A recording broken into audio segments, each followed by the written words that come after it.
بسم اللہ الرحمن الرحیم۔ اصول الشاشی کا 7واں باب ہے ما یترک بہ حقائق الالفاظ، سبق نمبر 1 میں خوش آمدید۔ آج کے سبق کے اندر ہم دلالت عرف اور اس کی مثال پڑھیں گے۔ عبارت دیکھ لیں، وما یترک بہ حقیقت اللفظ خمسۃ انواع احدها دلالت العرف وذلك لأن ثبوت الاحکام بالالفاظ انما كان لدلالت اللفظ على المعنى المراد للمتکلم،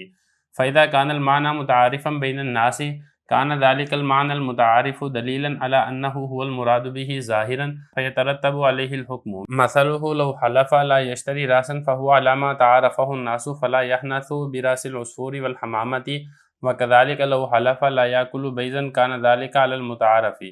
فلا يحنث بتناول بيض العصفور والحمامة۔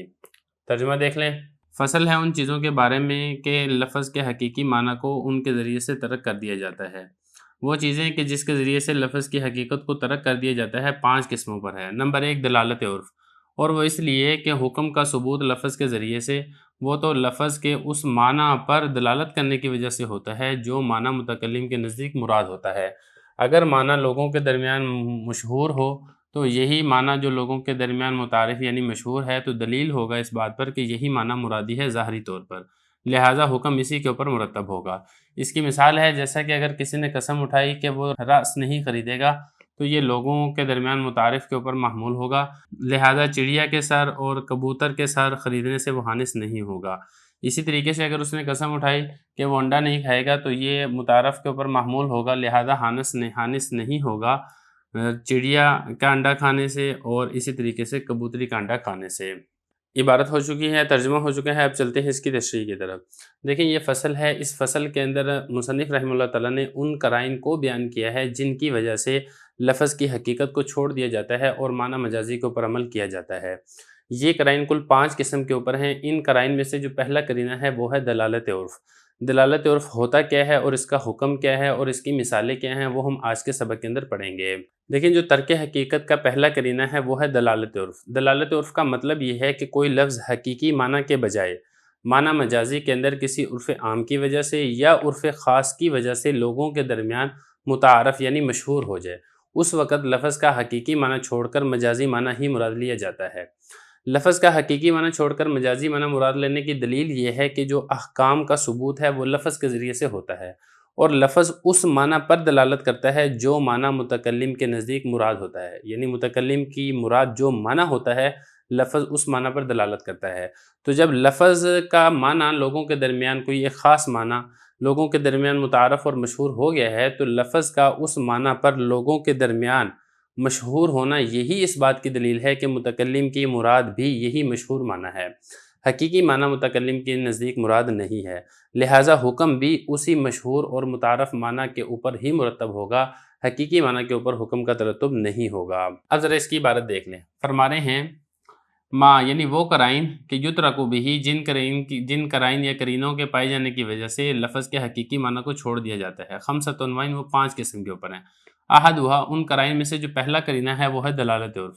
دلالت عرف کیوں ہے وہ بتا رہے ہیں، اس لیے کہ ثبوت الاحکام، یہ وہی دلیل آگے جو میں نے آپ کو بتائی ہے کہ دلالت عرف کی وجہ سے حقیقی معنی چھوڑ کر مجازی معنی کیوں مراد لیا جاتا ہے اس کی دلیل دے رہے ہیں۔ فرما رہے ہیں کہ دلیل اس کی یہ ہے کہ ثبوت احکام، جو حکم کا ثبوت ہوتا ہے وہ لفظ کے ذریعے سے ہوتا ہے۔ وہ لفظ کے ذریعے سے کیوں ہوتا ہے؟ وہ اس وجہ سے ہوتا ہے کہ لفظ دلالت کرتا ہے ایسے معنی پر جو معنی متکلم کے نزدیک مراد ہوتا ہے، یعنی جو متکلم کا مرادی معنی ہوتا ہے لفظ اس معنی پر دلالت کرتا ہے جس کی وجہ سے اس کے اوپر حکم کا ثبوت ہوتا ہے۔ تو جب وہ معنی لوگوں کے درمیان مشہور ہے تو یہی مشہور معنی لوگوں کے درمیان جب معنی مشہور ہے تو یہ دلیل ہے اس بات کے اوپر کہ یہی معنی متکلم کے نزدیک بھی مراد ہے، لہذا حکم کا ترتب بھی اسی معنی پر ہوگا جو متکلم کے نزدیک مراد ہے، اور وہ معنی مرادی وہی ہے جو لوگوں کے درمیان مشہور ہے، لہذا اس مشہور معنی کی وجہ سے حقیقی معنی کو چھوڑ کر مجازی معنی کے اوپر عمل کر لیا جائے گا۔ اب اس کی مثالیں کچھ ذکر کی ہیں۔ سب سے پہلی مثال یہ ہے کہ ایک شخص قسم کھاتا ہے واللہ لا آکل بیضا، اللہ کی قسم میں انڈا نہیں کھاؤں گا، تو یہ جو قسم میں جس نے انڈا نہ کھانے کا ذکر کیا ہے یہ اس انڈے پر معمول ہوگی، وہ انڈا جو لوگوں کے عرف میں کھایا جاتا ہے، وہی والا معنی جو لوگوں کے عرف میں مشہور ہے اور لوگ جو معنی مراد لیتے ہیں۔ اور عام طور پہ آپ کو معلوم ہے کہ ہمارے ادھر پاکستان میں کہ جب انڈا بولا جاتا ہے تو اس سے مراد مرغی کا انڈا ہوتا ہے، لہذا اگر مرغی کا انڈا کھائے گا تو پھر حانث ہوگا، اگر یہ کبوتری کا انڈا کھا لیتا ہے یا اسی طریقے سے کسی اور جانور شتر مرغ کا انڈا کھا لیتا ہے تو پھر اس صورت کے اندر یہ حانث نہیں ہوگا۔ دلالت عرف کی حضرت نے 2 مثالیں دی ہیں، مثالیں دیکھ لیں، یعنی حقیقی معنی چھوڑ کر مجازی معنی مراد لینا دلالت عرف کی وجہ سے۔ مثال کے طور پہ ایک شخص قسم اٹھاتا ہے واللہ لا اشتری راسا، اللہ کی قسم میں سر نہیں خریدوں گا، سر سے مراد کیا ہے؟ سری۔ تو اب اس سے مراد وہی سری ہوگی جو کہ لوگوں کے عرف کے درمیان مشہور ہے۔ اب لوگوں کا اگر آپ عرف دیکھتے ہیں تو پھر اس سے مراد کیا ہوتا ہے؟ گائے کا سر ہے یا اسی طریقے سے بکرے کا سر ہے، یہ مراد ہوتا ہے، تو لہذا اس کی جو قسم ہے وہ اسی سری کے اوپر محمول ہوگی، اور وہ سری جو لوگوں کے عرف کے اندر مراد نہیں لی جاتی ہے وہ محمول بھی نہیں ہوگی۔ مثال کے طور پہ کبوتری کا سر ہے، یہ محمول نہیں ہوگا، یا اسی طریقے سے کوئی اور جانور ہے جس کا سر لوگ مراد نہیں لیتے ہیں تو وہ جانور کا سر بھی یہاں پر مراد نہیں ہوگا دلالت عرف کی وجہ سے۔ دیکھیں ذرا، فرما رہے ہیں کہ اگر کسی نے قسم اٹھائی لا یشتری راسا کہ وہ سر نہیں خریدے گا تو یہ اسی سر کے اوپر محمول ہوگا جو لوگوں کے درمیان متعارف یعنی مشہور ہے۔ لہذا اگر اس نے چڑیا کا سر اس نے خرید لیا یا اسی طریقے سے کبوتری کا سر خرید لیا تو پھر اس صورت کے اندر حانث نہیں ہوگا۔ کیوں؟ وہ میں آپ کو بتا چکا ہوں کہ یہاں پر لوگوں نے حقیقی معنی چھوڑ کر مجازی معنی یہاں پر مراد لیا گیا ہے دلالت عرف کی وجہ سے۔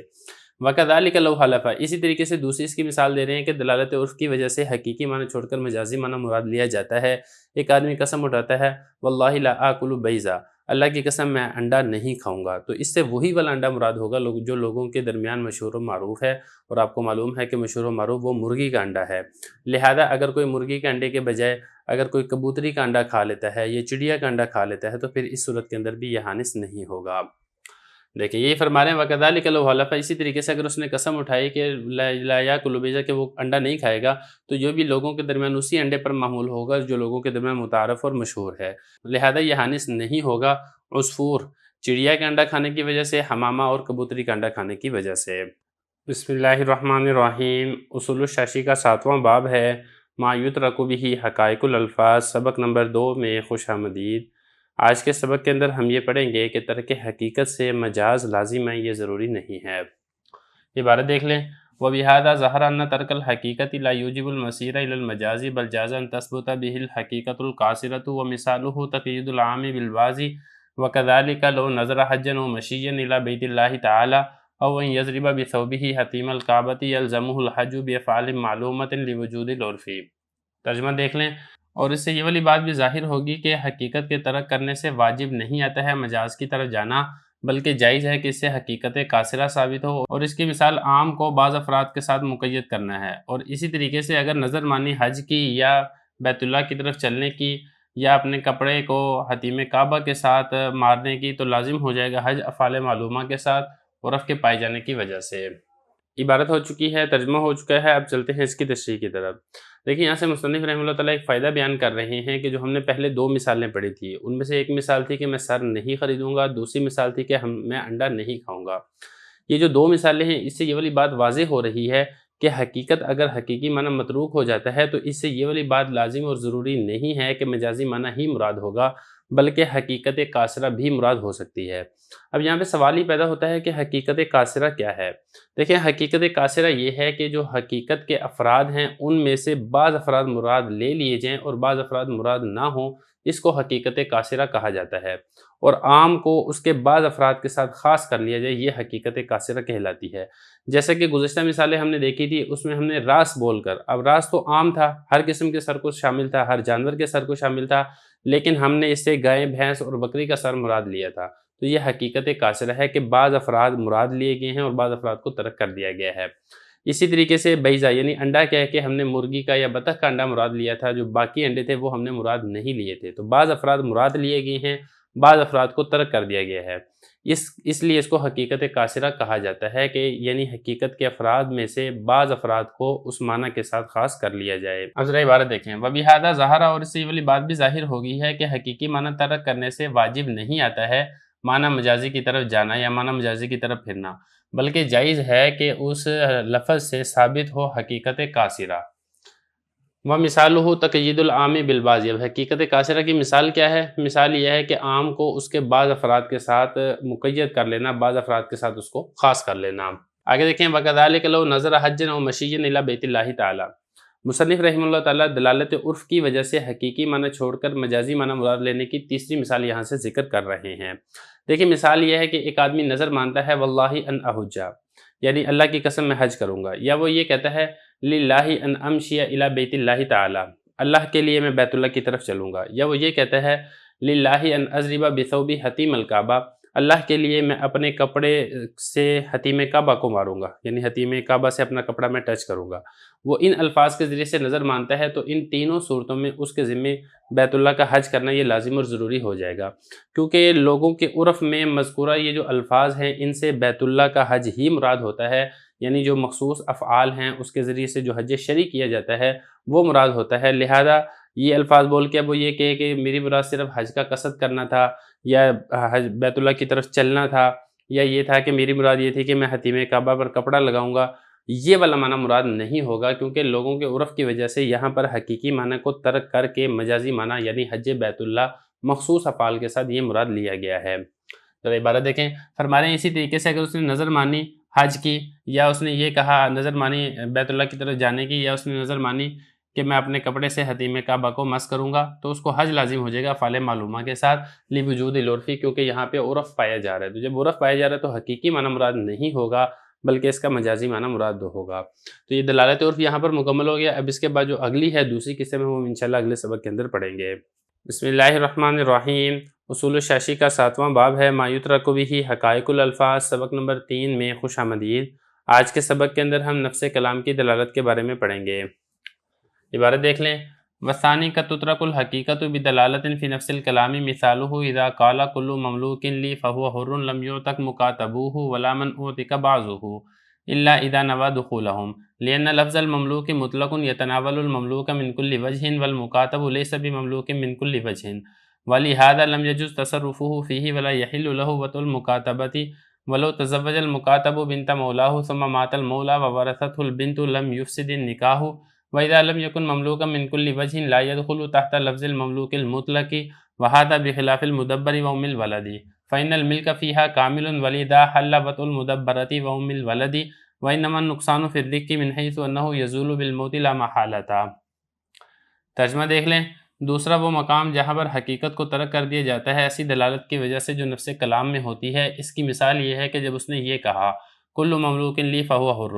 تو اس کے مکاتب غلام آزاد نہیں ہوں گے اور نہ ہی وہ غلام جس کا بعض حصہ آزاد کر دیا گیا ہو، مگر یہ کہ ان کے داخل ہونے کی بھی مولا نیت کر لے، اس لیے کہ لفظ مملوک یہ مطلق ہے، یہ شامل ہوگا ایسے مملوک کو جو ہر اعتبار سے مملوک ہو، اور مکاتب ہر اعتبار سے مملوک نہیں ہوتا ہے، اسی وجہ سے اس میں تصرف کرنا جائز نہیں ہوتا ہے، اور مکاتبہ اور لونڈی سے وطی کرنا بھی حلال نہیں ہوتا ہے۔ اور اگر مکاتب نے نکاح کر لیا اپنے مولا کی بیٹی کے ساتھ، پھر مولا مر گیا اور بیٹی وارث ہوگی تو نکاح فاسد نہیں ہوگا،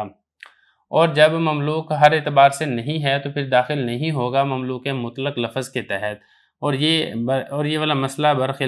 خلاف ہے مدبر اور ام ولد کے مسئلہ کے، اس لیے کہ مدبر میں اور ام ولد میں ملکیت کامل ہوتی ہے، اسی وجہ سے مدبرہ لونڈی سے وطی کرنا حلال ہوتا ہے، ام ولد سے وطی کرنا حلال ہوتا ہے، سوائے اس کے نہیں کمی تو غلامی میں ہوتی ہے، اس حیثیت سے کہ یہ موت سے زائل ہو جاتی ہے یقینی طور پر۔ عبارت ہو چکی ہے، ترجمہ ہو چکا ہے، اب چلتے ہیں اس کی تشریح کی طرف۔ حقیقی معنی ترک کر کے مجازی معنی مراد لیا جاتا ہے۔ 5 قسم کے قرائن تھے، ایک قرینہ ہم پہلے پڑھ چکے ہیں، یہاں سے دوسرا قرینہ یعنی نفس کلام کی دلالت بیان کر رہے ہیں کہ لفظ کے حقیقی معنی کو نفس کلام کی دلالت کی وجہ سے چھوڑ دیا جاتا ہے اور مجازی معنی مراد لیا جاتا ہے،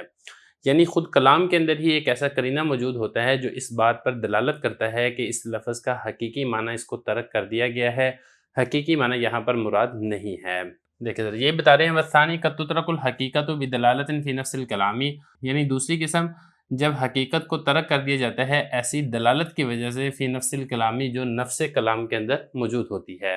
آگے دیکھیں، مثالہ اذا قال کل مملوک لی فہو حر۔ مصنف رحمہ اللہ تعالیٰ نفس کلام کی دلالت کی وجہ سے حقیقت کے متروک ہونے کی مثال ذکر کر رہے ہیں۔ مثال یہ ہے کہ کہنے والے نے یہ والے لفظ بولے کل مملوک لی فہو حر، یعنی میرا ہر مملوک آزاد ہے۔ اب اس کلام کے اندر ایک ایسا قرینہ پایا جا رہا ہے جو اس بات پر دلالت کرتا ہے کہ قائل کی مراد ہر مملوک نہیں ہے، اگرچہ یہاں پہ اگر آپ غور کریں گے نا تو لفظ یہی استعمال کیا ہے کل مملوک، ہر مملوک، لیکن مراد یہاں پر ہر مملوک یعنی حقیقی معنی نہیں ہے۔ وجہ کیا ہے؟ وجہ یہ ہے کہ یہاں پر مملوک کا لفظ استعمال کیا ہے اور مملوک کا لفظ کو مطلق استعمال کیا ہے، اور مطلق کے بارے میں آپ قاعدہ پڑھ چکے ہیں، المطلق اذا اطلق یراد بہ الفرد الکامل، کہ مطلق کو جب اپنے اطلاق پر بولا جاتا ہے تو اس سے کامل فرد یہ مراد ہوتا ہے۔ اب ہم نے یہاں پر یہ دیکھنا ہے کہ مملوک کا فرد کامل کیا ہے۔ دیکھیں مملوک کا فرد کامل وہ مملوک ہے جو ہر اعتبار سے مملوک ہو، لہٰذا غلام، باندی، ام ولد اور مدبر یہ تو آزاد ہو جائیں گے، لیکن مکاتب اور اسی طریقے سے معتق الباز یہ آزاد نہیں ہوں گے۔ وجہ یہ ہے کہ ان کے اندر جو آقا کی ملکیت ہے وہ کامل نہیں ہے بلکہ وہ ناقص درجے کی ہے۔ اگر ہم بات کریں مکاتب کی، مکاتب اگرچہ رقبتاً تو آقا کا مملوک ہے لیکن یدن مملوک نہیں ہے۔ اگر معتق الباز کی بات کریں تو اس کے اندر تو پہلے سے ہی آدھے غلام کے اندر یا بعض غلام کے اندر آزادی ثابت ہو چکی ہے، تو اس غلام میں بھی آقا کی ملکیت یہ ناقص ہے، لہذا مکاتب اور معتق الباز یہ آزاد نہیں ہوں گے۔ لیکن اگر مکاتب کو اور معتق الباز ان کو بھی لفظ مملوک میں شامل کرنے کی آقا نیت کرتا ہے تو پھر یہ دونوں بھی آزاد ہو جائیں گے، لیکن یہاں پر جو آزادی ہے وہ اس لفظ کی وجہ سے آزادی نہیں ہوگی بلکہ آقا کی نیت کرنے کی وجہ سے آزادی ہوگی۔ ذرا عبارت دیکھیں، فرما رہے ہیں کہ اس کی مثال یہ ہے کہ جب کہنے والے نے یہ کہا کل مملوک لی فہو حر لم یعتق مکاتبوہ، تو جو مکاتب غلام ہے وہ آزاد نہیں ہوں گے، ولا من اعتق بعضہ، اور نہ ہی وہ غلام آزاد ہوگا جس کا بعض حصہ پہلے سے ہی آزاد کر دیا گیا ہے، الا اذا نوى دخولہم، مگر یہ کہ ان کے داخل کرنے کی آقا نیت کرے گا تو پھر یہ بھی آزاد ہو جائیں گے۔ یعنی مکاتب ہیں، اس کے کچھ مکاتب غلام ہیں، اگر آقا نے اس کی بھی نیت کیا تو وہ بھی آزاد ہو جائے گا۔ اسی طریقے سے معتق الباز ہیں کچھ، اگر آقا نے اس کی بھی نیت کیا تو وہ بھی آزاد ہو جائے گا۔ لین لفظ المملوکی، اس لیے کہ جو مملوک کا لفظ ہے یہ مطلق استعمال کیا ہے، یہ شامل ہوگا المملوک من کل وجہ، کیونکہ میں نے آپ کو بتا دیا ہے کہ جب مملوک مطلق ہو تو فرد کامل مراد ہوتا ہے، تو مملوک میں فرد کامل کیا ہے کہ جو ہر اعتبار سے مملوک ہو، والمکاتب لیس بمملوک من کل وجہ۔ دیکھیں یہاں سے دلیل بیان فرما رہے ہیں کہ مکاتب آزاد کیوں نہیں ہوگا۔ دیکھیں مکاتب اس لیے آزاد نہیں ہوگا کیونکہ من کل وجہ مکاتب یہ مملوک نہیں ہوتا ہے، لہذا جب مالک نے یہ والے لفظ بولے ہیں کل مملوک لی فہو حر، تو پھر مکاتب آزاد نہیں ہوگا۔ یہی وجہ ہے چونکہ وہ من کل وجہ مملوک نہیں ہوتا ہے، لہذا آقا اس کو بیچ نہیں سکتا ہے، ہبہ نہیں کر سکتا ہے، اسی طریقے سے اسے خدمت نہیں لے سکتا ہے، اور اگر مملوکہ وہ لونڈی ہے تو پھر اسے وطی بھی کرنا حلال نہیں ہے۔ یہ دلیل ہے اس بات کی کہ رقبتاً تو مملوک ہے لیکن یدن قبضہ آقا کا نہیں ہے، تو لہذا من کل وجہ مملوک نہیں ہے۔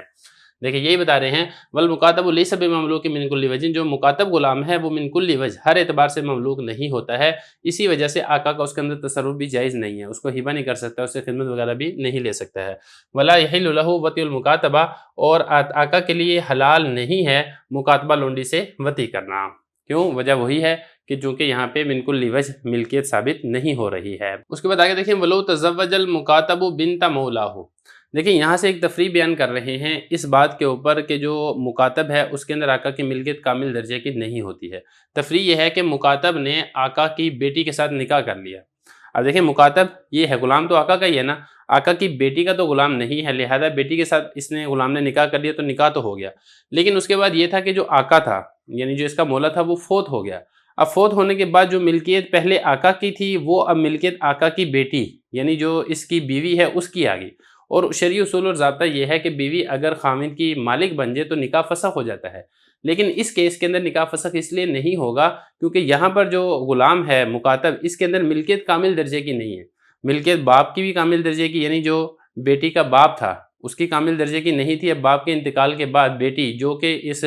مرد کی بیوی ہے مکاتب کی، اس کی ملکیت بھی ناقص درجے کی ہے، یہی وجہ ہے کہ یہاں پر نکاح فسخ نہیں ہوگا۔ تو نکاح کا فسخ نہ ہونا یہ بھی دلیل ہے اس بات کی کہ مکاتب کے اندر جو ملکیت آتی ہے یہ کامل درجے کی نہیں ہوتی ہے، یہ ناقص درجے کی ہوتی ہے، لہذا اگر یہ والا لفظ بولے گا کل مملوک لی فہو حر تو مکاتب آزاد نہیں ہوگا۔ یہ بتا رہے ہیں ولو تزوج، اگر مکاتب نے اپنے مولا کی بیٹی سے نکاح کر لیا پھر مولا فوت ہو گیا اور بیٹی وارث ہو گئی تو نکاح فاسد نہیں ہوگا۔ لہذا لم یکن مملوکا من کل وجہ،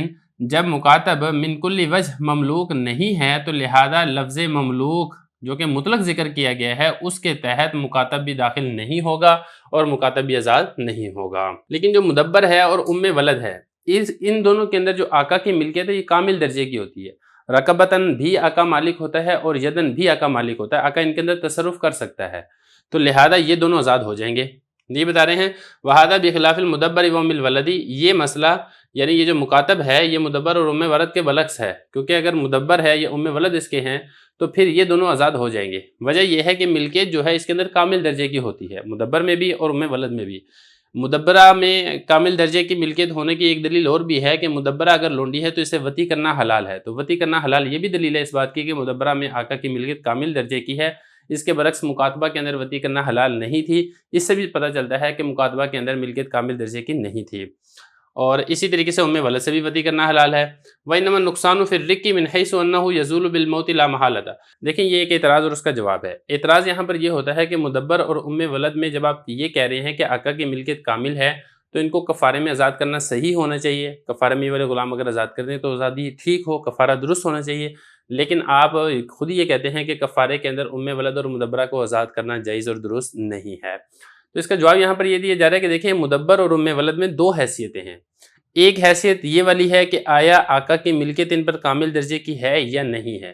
اس اعتبار سے تو آقا کی ملکیت ان دونوں میں کامل درجے کی ہے، لیکن ان کے اندر ایک اور حیثیت بھی ہے۔ وہ دوسری حیثیت یہ ہے کہ ان کے اندر جو غلامی ہے یا جو رقیت ہے وہ ناقص درجے کی ہوتی ہے، وہ اس وجہ سے کہ یہ فی الجملہ آزادی کے مستحق اور حقدار ہوتے ہیں۔ اگر آقا فوت ہو جاتا ہے تو پھر یہ دونوں آزاد ہو جاتے ہیں، اور کفارے کے اندر ایسا غلام دینا ضروری ہوتا ہے کہ جن کے اندر رقیت یعنی جو غلامی ہے وہ ناقص درجے کی نہ ہو، وہ کامل درجے کی ہو، اور ان دونوں کے اندر چونکہ غلامی کامل درجے کی نہیں ہے، ناقص درجے کی ہے، لہذا ان دونوں کو کفارے میں دینا جائز اور درست نہیں ہے۔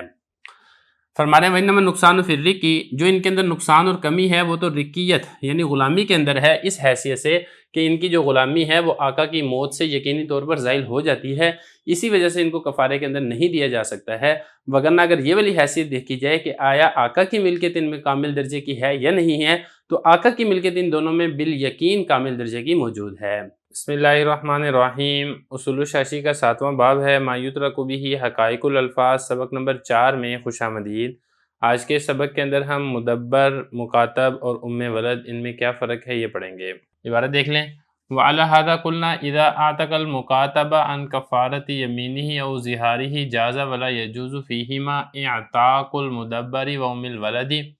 لأن الواجب هو التحرير وهو إثبات الحرية بإزالة الرق،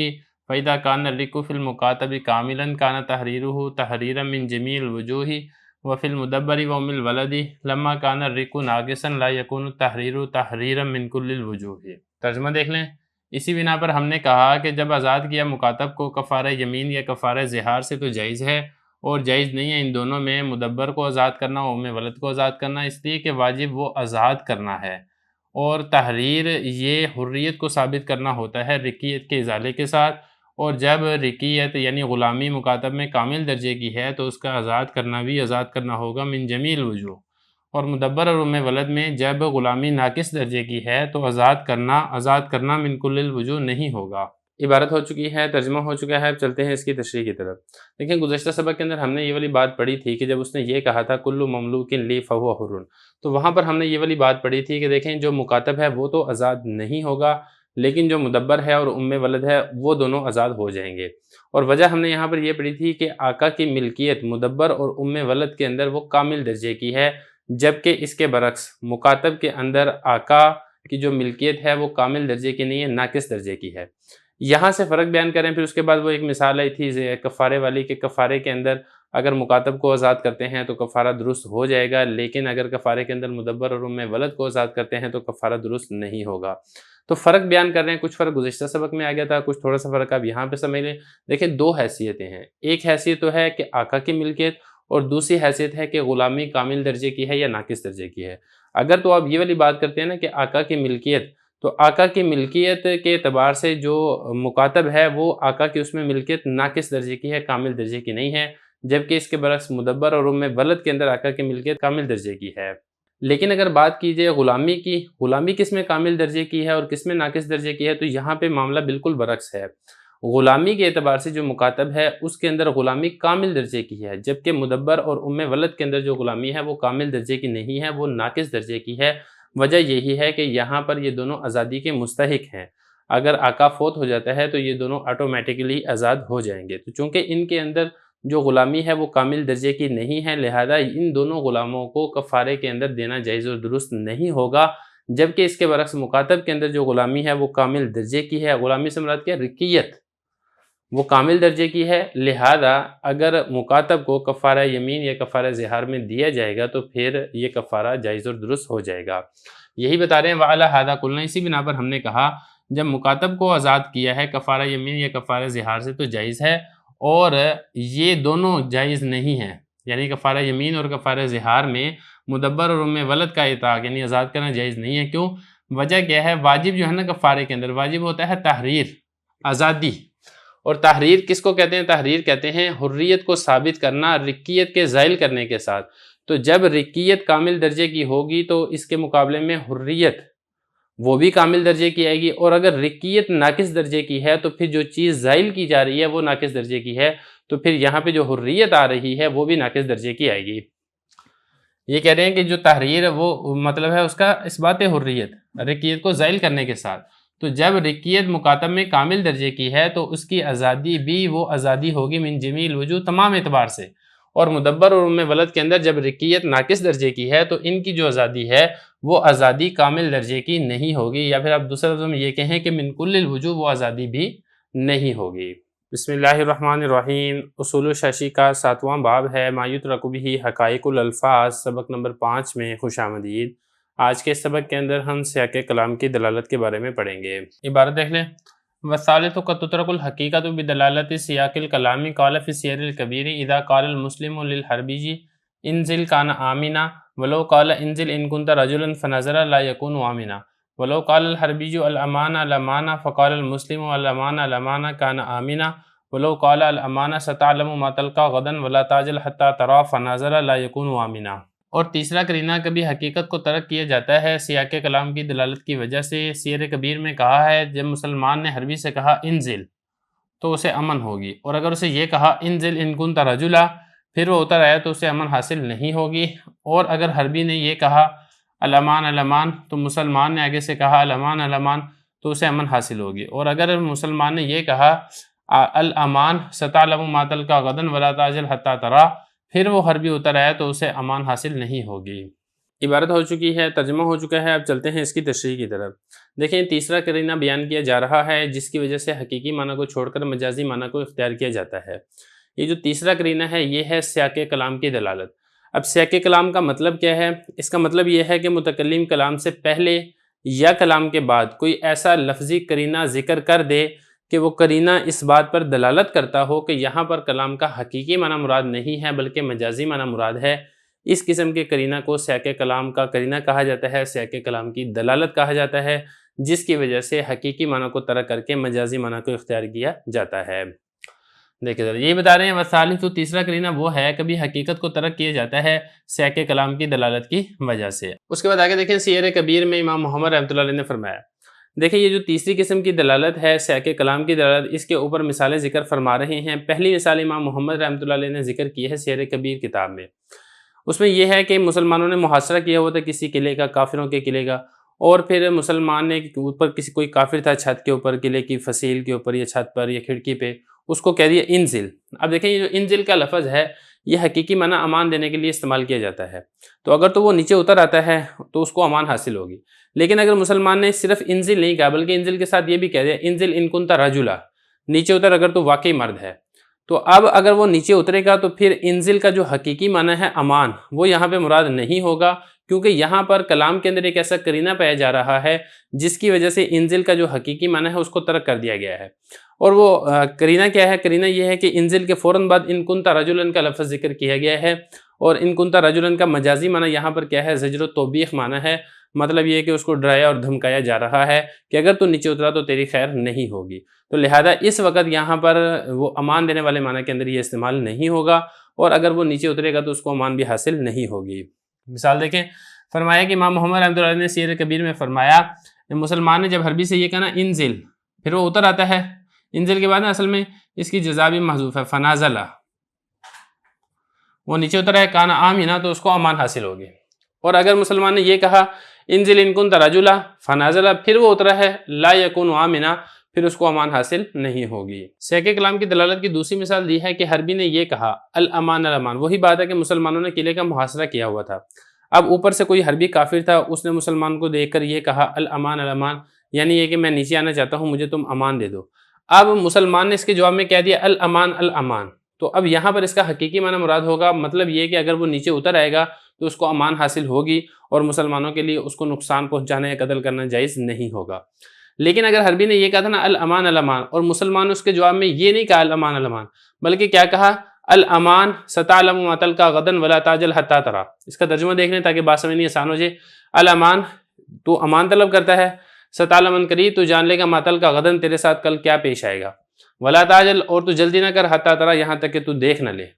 تو اب یہ جو جملہ ہے، اس جملے کی وجہ سے اس کو امان حاصل نہیں ہوگی، کیونکہ یہ جو جملہ ہے یہ قرینہ ہے، اس بات پر دلالت کر رہا ہے کہ مسلمان کا جو مقصود ہے، یہ جو لفظ بولا تھا نا الامان، اس امان سے حقیقی معنی امان دینا یہ مراد نہیں ہے، بلکہ مسلمان کا جو مقصد ہے وہ اپنی بہادری اور اس کافر حربی کو اس کے برے انجام سے ڈرانا مراد ہے۔ لہٰذا قرینہ پائی جانے کی وجہ سے جو امان کا حقیقی معنی تھا امان دینا، یہ حقیقی معنی متروک ہو جائے گا اور مجازی معنی یعنی زجر و توبیخ یہ معنی مراد ہوگا۔ بسم اللہ الرحمن الرحیم۔ اصول الشاشی کا 7واں باب ہے ما یترک بہ حقائق الالفاظ، سبق نمبر 6 میں خوش آمدید۔ آج کے سبق کے اندر ہم سیاق کلام کی دلالت کی کچھ مثالیں پڑھیں گے۔ عبارت دیکھ لیں،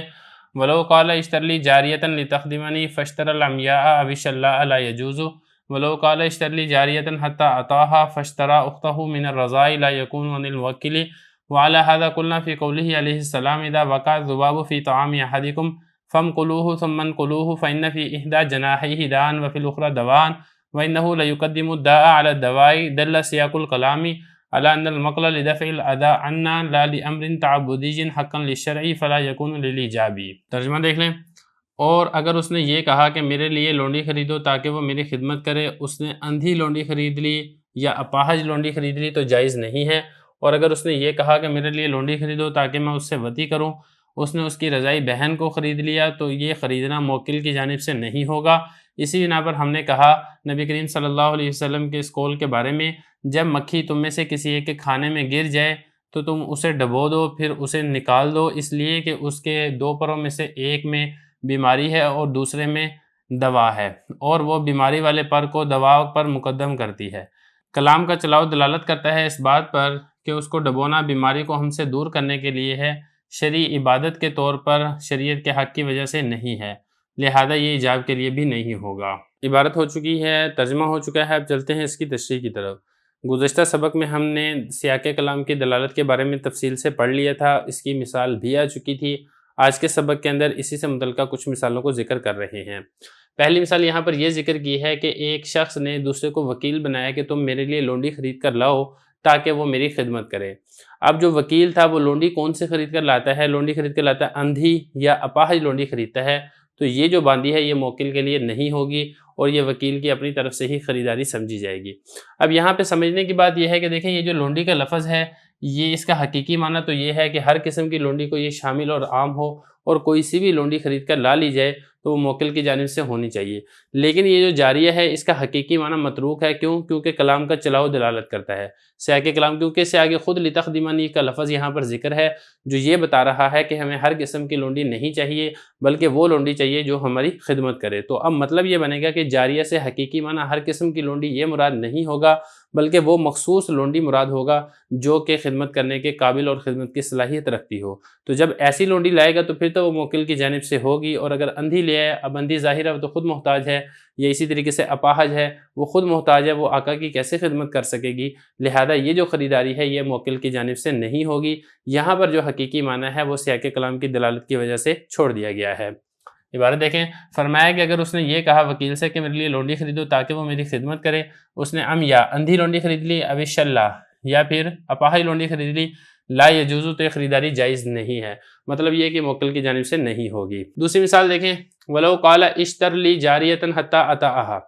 ایک شخص نے دوسرے کو وکیل بنایا کہ تم میرے لیے لونڈی خرید کر لاؤ تاکہ میں اس سے وطی کروں، جمع کروں۔ اب وہ جو وکیل تھا اس نے جو موکل کی رضائی بہن تھی اس کو خرید کر کے لے آیا، رضائی بہن وہ لونڈی تھی، بازار میں فروخت ہو رہی تھی، وہ اس کو خرید کر کے لے آیا، تو اب یہ جو خریداری ہے یہ موکل کی جانب سے شمار نہیں ہوگی، بلکہ یہ لونڈی وکیل کی ہی ہوگی۔ یہاں پر بھی بالکل اوپر والی بات ہے کہ اگر لونڈی کا لفظ دیکھا جائے تو یہ تو ہر قسم کی لونڈی کو شامل ہے، اور اگرچہ وہ آقا کی رضائی بہن ہی کیوں نہ ہو، کیونکہ لونڈی کے لفظ کا اطلاق تو اس پر بھی آ رہا ہے، حقیقی معنی تو اس میں ہر قسم کی لونڈی یہ شامل اور داخل ہو سکتی ہے۔ لیکن اس کے بعد جو آگے یہ کہا حتی اطاعها، یہ جو لفظ ہے کلام کا چلاؤ ہے، سیاق کلام اس سے دلالت ہو رہی ہے اس بات سے کہ یہاں پر ہر قسم کی لونڈی مراد نہیں ہے، بلکہ لونڈی سے مراد وہ مخصوص لونڈی ہے جس سے آقا کے لیے وطی کرنا جائز اور حلال ہو۔ لہذا اگر ایسی لونڈی خرید کر لائے گا تو پھر تو وہ آقا کی جانب سے خریداری سمجھی جائے گی، اگر ایسی لونڈی نہیں خریدی ہے تو پھر یہ خریداری آقا کی جانب سے سمجھی نہیں جائے گی۔ تو یہاں پر بھی یہی ہوا ہے، حقیقی معنی ترک کر کے مجازی معنی مراد لیا گیا ہے، یعنی وہ مخصوص لونڈی جس سے جمع کرنا جائز اور حلال ہو۔ دیکھیں ذرا، فرما رہے ہیں لوکال اگر یہ کہا میرے لیے لونڈی خریدو یہاں تک کہ میں اسے وطی کروں، فشترا، اب وکیل نے لونڈی خریدی ہے اختہ، اس کی بہن، من رضائے رضائی سے، یعنی جو اس کی رضائی بہن ہے موکل کی، وہ خرید کر لے آیا، تو یہ جو خریداری ہے موکل کی جانب سے شمار نہیں ہوگی۔ آگے دیکھیں وَعَلَى هَذَا قُلْنَا فِي قَوْلِهِ علیہ السلام، سیاق کلام کی دلالت کی وجہ سے حقیقی معنی کو ترک کرنے کی یہاں پر ایک اور مثال ذکر کی جا رہی ہے۔ نبی کریم صلی اللہ علیہ وسلم کا ارشاد گرامی ہے، اذا وقع الذباب في احدكم فامكلوه ثم انكلوه فان في احدى جناحيه داء وفي الاخرى دواء وانه ليقدم الداء على الدواء، یعنی آپ صلی اللہ علیہ وسلم کا ارشاد گرامی ہے کہ تم میں سے اگر کسی ایک کے کھانے میں مکھی گر جائے تو تم اسے ڈبو دو، پھر اس کو نکال دو، اس لیے کہ اس کے دو پروں میں سے ایک میں بیماری ہے اور دوسرے میں دوا یعنی شفا ہے، اور وہ بیماری والے پر کو مقدم کرتی ہے شفا والے پر۔ اب یہاں پر دیکھیں نبی کریم صلی اللہ علیہ وسلم نے حکم دیا ہے، کون سا حکم دیا ہے؟ فم کلوہ ثم کلوہ، اس کو اندر ڈبو دو اور پھر اس کو ڈبونے کے بعد اس سے باہر نکال دو۔ دیکھیں یہاں پر بات سمجھنے کی ہے کہ یہاں پر آپ صلی اللہ علیہ وسلم نے ارشاد فرمایا ہے فم کلوہ، اسے ڈبو۔ اب آپ صلی اللہ علیہ وسلم کا یہ جو حکم ہے یہ بطور شرعی حکم کے ہے یا بطور شفقت اور نصیحت کے ہے؟ کیونکہ اگر اس میں دیکھا جائے تو آپ صلی اللہ علیہ وسلم کے جو احکامات ہیں اس کا جو حقیقی معنی ہے وہ تو یہ ہے کہ یہ حکم شرعی ہونا چاہیے، یعنی جس کی برتن کے اندر، چائے وغیرہ کے اندر یا کسی اور مشروب کے اندر اگر مکھی گر جاتی ہے تو اس کے لیے ڈبونا لازم ہونا چاہیے، کیونکہ یہاں پر امر کا صیغہ ذکر کیا گیا ہے۔ لیکن اگر آپ آگے کلام کا چلاؤ دلالت کرتے ہیں تو آگے آپ صلی اللہ علیہ وسلم نے خود ارشاد فرمایا فَإِنَّ فِي إِحْدَى جَنَاحِهِ دَاءً وَفِي الْأُخْرَى دَوَاءً وَإِنَّهُ لَيُقَدِّمُ الدَّاءَ عَلَى الدَّوَاءِ، یہ جو پورا کلام کا چلاؤ ہے یہ اس بات پر دلالت کرتا ہے کہ یہ جو حکم ہے یہ امر تعبدی نہیں ہے بلکہ امر ارشادی ہے، بطور امت پر شفقت کے لیے اور اس سے تکلیف کو دور کرنے کے لیے آپ صلی اللہ علیہ وسلم نے یہ والی بات ارشاد فرمائی ہے۔ اس وجہ سے ارشاد نہیں فرمائی ہے کہ یہ کوئی شریعت کا حکم ہے جس کا ماننا لازم اور ضروری ہو، حتیٰ کہ جب چونکہ یہ شریعت کا حکم کے طور پر ارشاد نہیں فرمائی ہے، اگر کوئی مکھی کو اندر نہیں ڈبوتا ہے ویسے ہی نکال دیتا ہے تو ہم یہ نہیں کہیں گے کہ اس نے کوئی ناجائز کام کیا ہے۔ دیکھیں یہاں پر ایک بات اور سمجھ لیں کہ امر تعبدی کسے کہتے ہیں؟ امر تعبدی کہتے ہیں شریعت کے حکم کو، یعنی جو اللہ تعالیٰ نے حکم دیا ہے اپنے بندوں پر عمل کرنے کے لیے، چاہے وہ بندوں کی سمجھ کے اندر آئیں چاہے وہ بندوں کی سمجھ کے اندر نہ آئیں، جیسا کہ شریعت کے احکام ہوتے ہیں، اس قسم کے جو حکم ہوتے ہیں اس حکم کو امر تعبدی کہا جاتا ہے۔ اب ذرا عبارت دیکھیں، فرمایا کہ اسی بنا پر ہم نے کہا کہ آپ صلی اللہ علیہ وسلم کے اس فرمان کے بارے میں جب مکھی تم میں سے کسی ایک کے کھانے میں گر جائے تو اسے ڈبو دو پھر اسے نکال دو، اس لیے کہ اس کے دو پروں میں سے ایک میں بیماری اور دوسرے میں شفا ہے اور وہ بیماری کو مقدم کرتی ہے شفا پر۔ یہاں پر کلام کا چلاؤ دلالت کرتا ہے کہ یہاں پر جو ڈبونا ہے وہ ہم سے تکلیف کو دور کرنے کی وجہ سے آپ صلی اللہ علیہ وسلم نے ارشاد فرمایا ہے، امر تعبدی کے طور پر شریعت کے حق کی وجہ سے ارشاد نہیں فرمایا کہ یہ کوئی شریعت کا حکم ہے، اس وجہ سے ارشاد نہیں فرمایا ہے۔ فلا یکون للایجابی، لہذا یہ جو حکم ہے یہ وجوب کے لیے نہیں ہوگا، مطلب یہ کہ اگر کسی کے برتن میں کسی کے سالن میں اگر وہ گر جاتی ہے، کھانے میں مکھی گر جاتی ہے تو اس کے لیے ڈبونا لازم اور ضروری نہیں ہوگا۔ بسم اللہ الرحمن الرحیم۔ اصول الشاشی کا 7واں باب ہے ما یترک بہ حقائق الالفاظ، سبق نمبر 7 میں خوش آمدید۔ آج کے سبق کے اندر ہم سیاق کلام کی وجہ سے حقیقی معنی کو ترک کرنے کی آخری مثال پڑھیں گے۔ عبارت دیکھ لیں، وقولہ تعالی انما الصدقات للفقراء، عقیب قولہ تعالی ومنهم من یلمزک فی الصدقات، یدل علی ان ذکر الاصناف لقطع طمعهم من الصدقات ببیان المصارف لها فلا يتوقف الخروج عن العہدۃ علی الاداء الی الکل۔ ترجمہ دیکھ لیں، اور اللہ تعالیٰ کا فرمان انما الصدقات للفقراء، اللہ تعالیٰ کے اس فرمان کے بعد آ رہا ہے ومنهم من یلمزک فی الصدقات، یہ دلالت کرتا ہے کہ اصناف کا ذکر منافقین کی طمع کو ختم کرنے کے لیے ہے، صدقات سے، صدقات کے مصارف کے بیان کرنے کے لیے ان کے ساتھ، لہذا موقوف نہیں ہوگا ذمہ داری سے نکلنا ان تمام مصارف کی طرف ادائیگی پر۔ عبارت ہو چکی ہے، ترجمہ ہو چکا ہے، اب چلتے ہیں اس کی تشریح کی طرف۔ بہت مختصر سا سبق ہے، سیاق کلام کی دلالت کی وجہ سے حقیقی معنی کو ترک کر دیا جاتا ہے۔